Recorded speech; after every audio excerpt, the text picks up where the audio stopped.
வணக்கம் மக்களே! நேத்து நம்ம செகண்ட் வீடியோ போஸ்ட் பண்ணல. அந்த வீடியோவ தான் இன்னைக்கு காலையில நான் அப்லோட் பண்ணியிருந்தேன். என்ன ரீசன்னா, நேத்து ரெக்கார்ட் பண்றதுக்கே ரொம்ப நேரம் ஆயிருச்சு. அதேமாரி அப்லோட் பண்றதுலயும் சில இடையூறுகள் இருந்தது. அதனால அப்லோட் பண்ண முடியல. ரொம்ப லேட் ஆயிருச்சு. ஸோ, அதுக்கப்புறம் எதுக்கு நம்ம போட்டுட்டு அப்படின்னு தான் மார்னிங் அப்லோட் பண்ண பல நண்பர்கள் கேட்டிருந்தாங்க. ஸோ, கேட்ட நண்பர்கள் அனைவருக்கும் மனமார்ந்த நன்றி. அதில சில நண்பர்கள் பார்த்தீங்கன்னா, "என்ன ப்ரோ ஒன் சோர்ஸ் ஃபார்மால ப்ராஃபிட் புக் பண்ணிட்டு டூர் போயிட்டீங்களா?" அப்படின்ட்டு கேள்விகள் கேட்டிருந்தாங்க. ஸோ, ஒன் சோர்ஸ் ஃபார்மால ப்ராஃபிட்டும் புக் பண்ணல. எந்த டூருக்கும் போகல. பட் இன்னைக்கு வெளிய போயிட்டேன். வெளிய போயிட்டு இப்போ கொஞ்ச நேரத்துக்கு முன்னாடி தான் வந்தேன். ஸோ, அதுக்கப்புறம் திரும்ப பார்த்தீங்கன்னா, அடுத்த வீடியோவ போஸ்ட் பண்ணலாம். ரிலையன்ஸ பத்தி டிஸ்கஸ் பண்ணலான்னு எடுத்துட்டு வந்திருக்கேன். ஸோ, நம்ம பார்ப்போம். இன்னைக்கு சில பங்குகள் பற்றியான அப்டேட் இருக்கு. மெயினா ரிலையன்ஸ பற்றி தான் நம்ம ஃபர்ஸ்ட்டா டிஸ்கஸ் பண்ண போறோம். ஸோ, ரிலையன்ஸ்ல நண்பர்கள் பிளான் கேட்டுட்டு இருக்காங்க. என்ன பிளான்னா, இதுக்கு முன்னாடி நீங்க டிசிஎஸ்ல பிளான் சொன்னீங்க. அதே மாரி ரிலையன்ஸ்ல பிளான் இருக்கா? அப்படின்ட்டு கேள்வி கேட்டிருந்தாங்க. ஸோ, ரிலையன்ஸ் பொறுத்தவரைக்கும் என்ன பிளான் அப்படிங்கிறத நம்ம டீட்டெயில்டா டிஸ்கஸ் பண்ணுவோம். அதுக்கு முன்னாடி ரிசல்ட் எப்படி இருக்குங்கிறத நம்ம ஃபர்ஸ்ட்டு பார்த்துருவோம். ஸோ, ரிலையன்ஸோட ரிசல்ட் இந்த காலாண்டுல ரொம்பவே வீக்கான ஒரு பெர்ஃபார்மன்ஸ போஸ்ட் பண்ணியிருக்காங்க. 14 குவார்ட்டரா இல்லாத அளவுக்கு மார்ஜின் பார்த்தீங்கன்னா, வெகுவா குறைஞ்சிருக்கிறத நம்மளால இந்த காலாண்டு ரிசல்ட்ல பார்க்க முடியுது. ஸோ, ரிசல்ட் இந்த காலாண்டு என்ன பொறுத்தவரைக்கும் கொஞ்சம் மோசமான ஒரு ரிசல்ட்ட தான் போஸ்ட் பண்ணியிருக்காங்க. ஜஸ்ட் இந்த ஆயில் அண்ட் கேஸ் அண்ட் கெமிக்கல்ல மட்டும் இல்ல.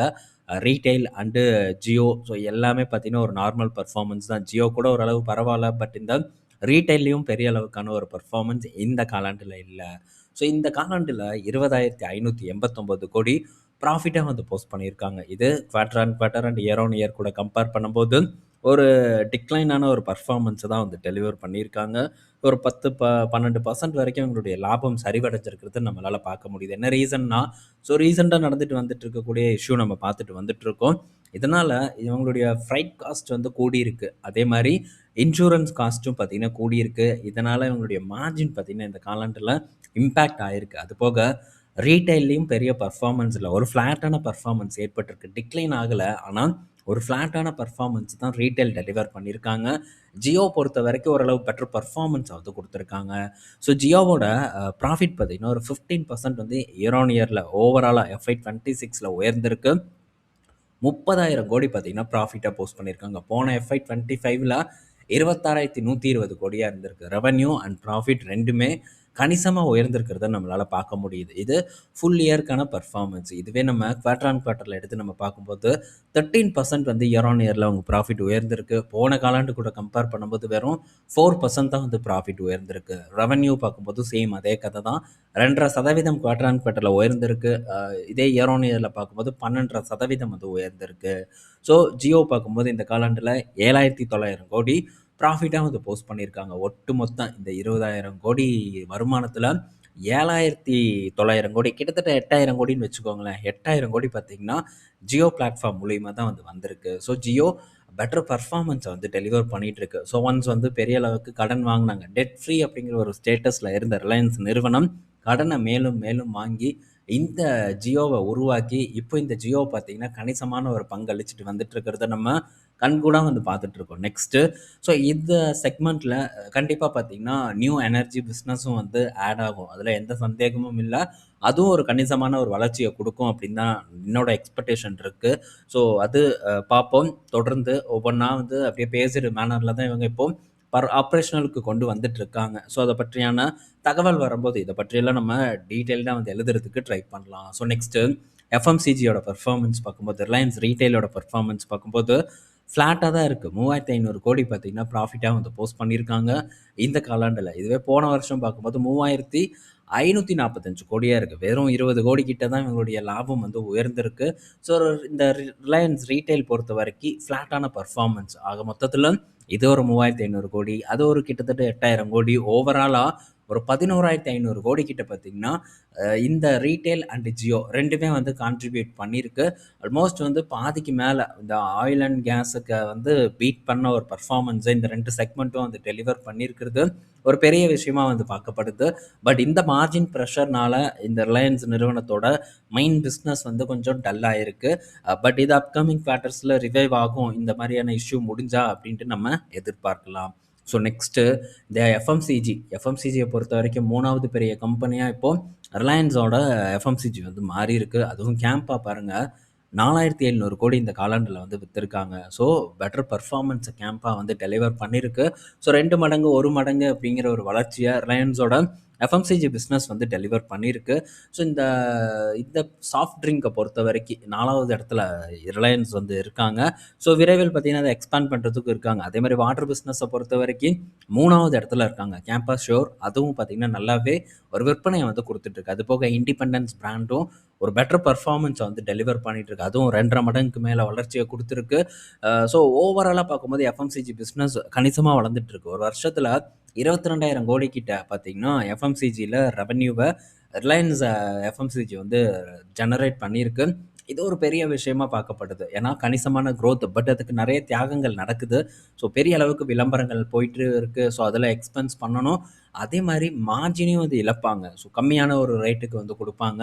ஒரு காம்படிட்டிவான ப்ரைஸுக்கு வந்து கொடுக்கும்போது பெரிய அளவுக்கு மார்ஜின் எக்ஸ்பெக்ட் பண்ண முடியாது. ஆனால் ஸோ எஃப்எம்சிஜி பிராண்டை பில்ட் பண்ணுறது அவ்வளோ சுலபமான ஒரு காரியம் இல்லை. ஒரு கஸ்டமர் கிட்ட ஒரு நம்பிக்கையை உருவாக்கணும். அந்த நம்பிக்கையை உருவாக்கணும்னா பெரிய அளவுக்கு வந்து ஸ்பெண்ட் பண்ணணும். ஏன்னா புதுசாக வந்திருக்காங்க. போட்டிகள் நிறைந்த உலகத்தில் எப்படி வந்து அவங்களுடைய ப்ராடக்டை வந்து நிலைநிறுத்தணும் அப்படிங்கிறது நிறுவனத்துக்கு ரொம்ப நல்லாவே வந்து தெரியும்.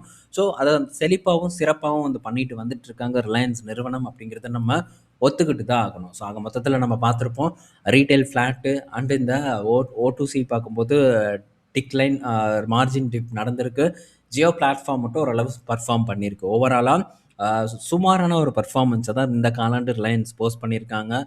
இந்த FY26 அவங்களுடைய லாபம் பாருங்கள் 95,000 கோடியை வந்து ரீச் பண்ணியிருக்கு. ஸோ 95,000 கோடி 14,000 கோடிக்கு மேலே அதிகமான ஒரு லாபத்தை பார்த்திங்கன்னா ரிலையன்ஸ் நிறுவனம் இயர் ஆன் இயரில் ஜெனரேட் பண்ணியிருக்காங்க. ஸோ கன்சிஸ்டண்ட்டான ஒரு வளர்ச்சியை ரிலையன்ஸ் நிறுவனம் கொடுத்துட்ருக்கு. பட் இது அத்தனையுமே பார்த்திங்கன்னா சேல்ஸ் மூலிமா வந்ததில்லை. ஸோ சில இன்வெஸ்ட்மெண்ட் மூலிமாவும் இவங்க ரெவன்யூ அதாவது லாபத்தை ஜென்ரேட் பண்ணியிருக்காங்க. கிட்டத்தட்ட 8,600 கோடி. ஸோ இந்த ஏஷியன் பெயிண்டில் பங்குகளை விற்று அதன் மூலியமாகவும் பணம் ஒரு குவார்ட்டரில் இவங்களுக்குள்ளே வந்தது. அது ஒரு 8,500 கோடி கிட்ட வந்து இருக்கும்னு வச்சுக்கோங்க. ஸோ அந்த 8,000 கோடியை வந்து நம்ம கழிச்சாலும் கூட ஸோ ஒரு நல்ல வளர்ச்சியை கொடுத்துருக்காங்க. போன FY24-25 கூட கம்பேர் பண்ணும்போது 25-26 பார்க்கும்போது ஒரு பெட்டர் பர்ஃபார்மன்ஸாக தான் ரிலையன்ஸ் நிறுவனத்துக்கு வந்து இருக்குது. ஸோ அதில் எந்த சந்தேகமும் வந்து இல்லை. பார்ப்போம் அடுத்தடுத்த காலாண்டுகளில் இதே வளர்ச்சி இதை விட நல்ல வளர்ச்சி தொடருதா அப்படின்ட்டு புது பிஸ்னஸ் டெஃபினட்டாக ஆட் ஆகும். ஸோ அது அடுத்த வருடத்தில் FY27 கம்ப்ளீட் இயரில் இன்னும் கொஞ்சம் வளர்ச்சியை கொடுக்கும். ஸோ இப்படி வளர்ச்சியை கொடுத்துட்டு இருக்கக்கூடிய நிறுவனத்தோட ஷேர் ப்ரைஸ் பெரிய பர்ஃபார்மன்ஸை கொடுத்துட்டு இருக்கான்னு பார்த்தா அந்த அளவுக்கு வந்து இல்லை. ஸோ ஸ்டில் பார்த்தீங்கன்னா ரிலையன்ஸ் வந்து ஒரு நல்ல அட்ராக்டிவான ஒரு இடத்துல இருக்குது. ஸ்டில் பார்த்தீங்கன்னா அக்யூமுலேட் லெவலில் இருக்குது. ஸோ ரிலையன்ஸை வந்து நம்ம டிசிஎஸை ஃபோக்கஸ் பண்ண மாதிரி பண்ணலாமா அப்படிங்கிற ஒரு கேள்வி இருக்குது. பட் அந்த மாதிரி வந்து நம்ம ரிலையன்ஸில் ஒரு முடிவு எடுக்கக்கூடாது. ஸோ பங்கை பொறுத்த வரைக்கும் ஒரு மாற்றம் அப்படிங்கிறது தேவை. இது வந்து என்னுடைய ஒரு பார்வையில் தான். மேபி பிளான் பார்த்திங்கன்னா ஒவ்வொரு ஆளுக்கும் ஒவ்வொரு விதமான மாற்றங்கள் இருக்கத்தான் செய்யும். பட் என்னோடய பிளான் என்ன அப்படிங்கிறத மட்டும் நான் இந்த இடத்துல டிஸ்கஸ் பண்ணுறேன். ஸோ டிசிஎஸில் நம்ம முன்னாடியே ஐடென்டிஃபை பண்ணோம். ஸோ டிசிஎஸில் இந்த மாதிரி நடக்கலாம். இந்த மாதிரி நடந்ததுன்னா ஒரு டிப்பில் ஒரு நல்ல பாட்டமில் பணம் இன்வெஸ்ட்மெண்ட் பண்ணுறதுக்கு நம்மக்கிட்ட வேணும் அப்படின்ட்டு தான் நம்ம அந்த பிளானையே வந்து டிஸ்கஸ் பண்ணோம். ஸோ இப்போ பார்த்திங்கன்னா ரிலையன்ஸில் அந்த மாதிரி நம்ம பண்ண முடியுமான்னு கேட்டால் இல்லை. நம்ம டிசிஎஸில் எதிர்பார்த்தது நடந்தது. இப்போ அக்யூமுலேஷன் பேஸில் இருக்குது. ஸோ தொடர்ந்து அக்யூமுலேஷனும் வந்து நடந்துகிட்ருக்கு டிசிஎஸில். நம்ம பலமுறை டிஸ்கஸ் பண்ணியிருக்கோம். ஆனால் ரிலையன்ஸில் வந்து இந்த மாதிரியான ஒரு பல்க் பிளான் பண்ணுறதுக்கான வாய்ப்பு நமக்கு ஏற்படாது. ஸோ அந்தளவுக்கு ஒரு வாலட்டைலும் பார்த்திங்கன்னா ரிலையன்ஸில் வந்து இருக்காது. ஸோ இப்போதைக்கு ரிலையன்ஸ் வந்து நமக்கு அக்யூமுலேட் பண்ணி பொசிஷன் பில்ட் பண்ணுறதுக்கான ஒரு வாய்ப்பு கொடுத்துருக்கு. ஸோ ஒரு 1,300 இந்த மாதிரியான ஒரு லெவலெல்லாம் பார்த்திங்கன்னா ஒரு சூப்பரான ஒரு லெவல். தொடர்ந்து பார்த்திங்கன்னா பொசிஷன் பில்ட் பண்ணுறதுக்கு நம்ம ட்ரை பண்ணலாம்ங்கிறது என்னுடைய ஒரு கருத்து. ஸோ மண்டே மார்க்கெட்டில் ரிலையன்ஸுக்கு மங்களம் பாடுவதற்கான வாய்ப்பு ரொம்ப அதிகமாக இருக்குது அப்படின்னு தான் நான் எக்ஸ்பெக்ட் பண்ணுறேன். ஸோ மேபி வந்து நடக்குது. ஒரு 4% 5% ரிலையன்ஸ் வந்து சரிவடைஞ்சதுன்னா அது ஒரு நல்ல லெவல் தான். ஸோ சக்திக்கு ஏற்பட்ட மாதிரி குவான்டிட்டிஸ் பில்ட் பண்ணுறதுக்கு நம்ம ரிலையன்ஸை பொறுத்த வரைக்கும் ட்ரை பண்ணலாம். ஸோ லாஸ்ட் டைம் நம்ம எவ்வளோ நாளாக வந்து இதை ஃபோக்கஸ் பண்ணிகிட்டு இருக்கோம். கிட்டத்தட்ட ஒரு வருடத்துக்கு மேலே ஃபோக்கஸ் பண்ணுறோம். ப்ராஃபிட்டுக்கு போய் அங்கேருந்து கொஞ்சம் ப்ராஃபிட்டும் பார்த்திங்கன்னா டிக்ளைன் ஆயிடுச்சு. திரும்ப நமக்கு அக்யூமுலேஷன் ஜோனில் தான் வந்து இருக்குது. ஸோ தொடர்ந்து அக்யூமுலேட் பண்ணுறது என்னை பொறுத்த வரைக்கும் பெட்டராக இருக்கும் அப்படின்னு நான் எக்ஸ்பெக்ட் பண்ணுறேன். நான் டெஃபினட்டாக அதை தான் வந்து பண்ணுவேன். ரீசெண்டாக 1350க்கும் பண்ணேன். 1300க்கு கீழே போகும்போதும் அக்யூமுலேட் பார்த்திங்கன்னா ரிலையன்ஸில் பண்ணேன். ஸோ இங்கே ஸ்லோவாக நம்ம HDFCயில் என்ன பண்ணணுமோ அதே மாதிரி பொசிஷன் பில்ட் பண்ணுறதுக்கான சான்ஸ் பார்த்திங்கன்னா இருக்குது. ஸோ அதை மட்டும் நம்ம கையாண்டா போதுமே தவிர ரொம்ப பெரிய அளவுக்கு நம்ம போட்டு இது பொசிஷன் பில்ட் பண்ணணும் அப்படிங்கிற அவசியம் இல்லை. ஒட்டு மொத்தமாக தூக்கி இறக்குறதுக்கு இருக்கு. ஏன்னா அந்த அளவுக்கு மூவ்மெண்ட் இல்ல. ஸோ ஐடிசில நம்ம பார்த்திருப்போம். ஸ்டில் பார்த்தீங்கன்னா அக்யூமுலேட் பண்றதுக்கான சான்ஸ் இருக்கு. இதே மேபி நம்ம ஐடிசில அந்த 400 கிட்ட இருக்கும்போது நம்ம அக்யூமுலேஷன்ல மட்டும் தான் இருந்தோம். அப்போ வந்து பெரிய பல்க் பையிங் ஏதாச்சும் நம்ம பண்ணியிருந்தோம்னா கண்டிப்பா ஒரு மாட்டியிருப்போம். ஆனா மாட்டல. ஸோ ரீசன் நம்ம இதில பெரிய அளவுக்கு ஒரே ஷாட்ல எந்த இடத்துலயும் வந்து ஃபோக்கஸ் பண்ணல. ஸோ லார்ஜ் கேப் இந்த மாரி பெரிய மூவ்மெண்ட் இல்லாத பங்குகள்ல நம்ம ரொம்ப வந்து அவசரப்பட்டுறக்கூடாது. பொறுமையா வந்து பொசிஷன் பில்ட் பண்ணாலே ஒரு குறிப்பிட்ட டைம்ல ஒரு நல்ல நங்கூரமாட்டம் உங்க போர்ட்ஃபோலியோ நச்சுன்னு வந்து இருக்கும் இந்த பங்குகள். ஏன்னா, இப்ப நம்ம எஸ்டிஎஃப்சி பொசிஷன் பில்ட் பண்ண கிடைச்சது. சரியான பங்கு. டிசிஎஸ் கிடைச்சிட்டு இருக்கு. தரமான பங்கு. ஸோ டிசிஎஸ் ஐடியும் தாண்டி டேட்டா சென்டருக்குள்ள வந்து என்டர் ஆகுறாங்க. அதன் மூலியமாவும் வருமானத்த வந்து பார்ப்பாங்க. ஸோ நெக்ஸ்ட் பார்த்தீங்கன்னா, ஐடிசி அடுத்தது பார்த்தீங்கன்னா, ரிலையன்ஸ் போன்ற பங்குகள் எல்லாம் நமக்கு ஒரு நல்ல நங்கூரமா நம்ம போர்ட்ஃபோலியோல அமையறதுக்கான வாய்ப்பு இருக்கு. ஸோ கரெக்ட்டா வந்து பொசிஷன் பில்ட் பண்றதுக்கு ட்ரை பண்ணிக்கணும். ஸோ இதுதான் என்னோட பிளான். இத்தனை பர்சன்ட், அத்தனை பர்சன்ட் அப்படின்ட்டு இல்ல. ஸோ ஒரு 10 குவான்டிட்டி, இல்ல ஒரு 15 குவான்டிட்டி, இல்ல ஒரு 5 குவான்டிட்டி இந்த மாரி வந்து ஆட் பண்றதுக்கு தான் ரிலையன்ஸை பொறுத்தவரைக்கும் நான் ப்ரிஃபர் பண்ணுவேன். ஸோ நண்பர்களுக்கு புரிஞ்சிருக்கும்னு நான் நினைக்கிறேன். டீட்டெயில்டா ரிலையன்ஸோட பிளான் என்ன அப்படிங்கிறத உங்க கூட டிஸ்கஸ் பண்ணியிருக்கேன். ஸோ ரிசல்ட் என்ன, எதிர்காலம் எப்படி வந்து போகும் அப்படிங்கிறத பற்றியும் நம்ம பேசியிருப்போம்.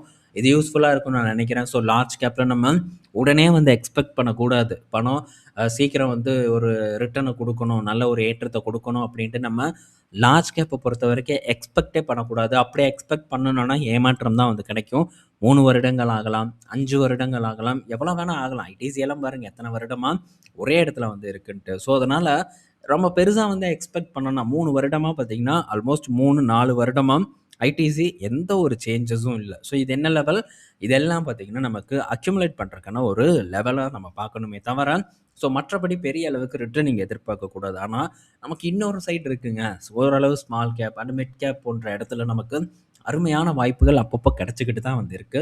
ஸோ அந்த வாய்ப்புகள நம்ம சரியா பயன்படுத்தணும்னா, அங்க நல்ல ரிட்டர்ன நம்மளால பார்க்க முடியும். அந்த ரிட்டர்ன தூக்கி திரும்ப நம்ம ஒரு லிக்விட் ஃபண்ட்லயோ எங்கேயோ போட்டு, ஒரு பெட்டர் பல்க் பையிங் பண்றதுக்கான ஒரு ஆப்பர்ச்சுனிட்டி கிடைச்சதுன்னா, அங்க நம்ம யுட்டிலைஸ் பண்ணலாம். சேலரியிலிருந்து வரக்கூடிய வருமானத்த ஒண்ணு நம்ம சேர்த்தி வைக்கலாம். இல்ல இந்த மாரி சின்ன சின்ன இந்த பங்குகள்ல அளவளவா வந்து இன்வெஸ்ட்மென்ட் பண்ண ட்ரை பண்ணலாம். இல்லன்னா திரும்ப நமக்கு ஸ்மால்லயோ, மிட்லயோ ஏதாச்சும் சான்ஸ் வருமா அப்படின்ட்டு வெயிட் பண்ணலாம். இதெல்லாம் வந்து நம்ம பண்ணலாம்.